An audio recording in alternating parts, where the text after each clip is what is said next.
धनंजय मुंडे यांनी मंत्रिपदाचा राजीनामा द्यावा म्हणून दिवसेंदिवस दबाव वाढत चाललाय। खरं तर मुंडे यांनी मंत्रिपदाची शपथ घेऊन जेमतेम 3 आठवडे सुद्धा झाले नाहीत, तोच त्यांच्यावर राजीनाम्याच्या मागणीचा जोर वाढलाय। विरोधकांच्या सोबत सत्ताधारी पक्षातील काही आमदारांनी सुद्धा आक्रमक भूमिका घेतली आहे, त्यामुळे धनंजय मुंडे यांची मोठी राजकीय अडचण झाली आहे। हे प्रकरण सतत चर्चेत आहे, त्यामुळे राजकारण ढवळून निघालंय। त्या पार्श्वभूमीवर अजित पवार हे धनंजय मुंडे यांचा राजीनामा घेणार का याविषयी उलटसुलट चर्चा रंगली आहे। तुम्ही काय सांगताय आम्हाला? नैतिकतेच्या मुद्द्यावर राजीनामा घ्यायचा असेल तुम्ही ताबडतोब घेतला पाहिजे। आणि नैतिकता महाराष्ट्राला शिकवू नका।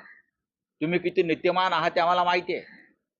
तुम्ही फार मोठ्या नीतिमत्तेचा झेंडा हातात घेऊन पक्षांतर करून सत्तेमध्ये बसलेला नाही आहात।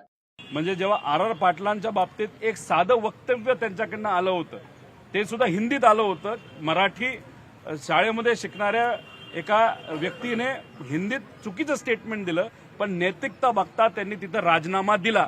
आमचं मत आहे की नैतिकता बघावी, राजीनामा द्यावा, हे सगळं होऊ द्या। 6 महिन्यानंतर परत तुम्ही मंत्रिपद घ्यावं।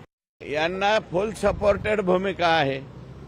आकांची भूमिका फुल सपोर्टेड आहे। आकाला माहित नव्हतं का काय चाललंय जिल्ह्यामध्ये 5 वर्ष? आता सांगता काय? नैतिकता शिल्लक नाही त्यांच्याकडे, तर तुम्ही नैतिकता सांगायला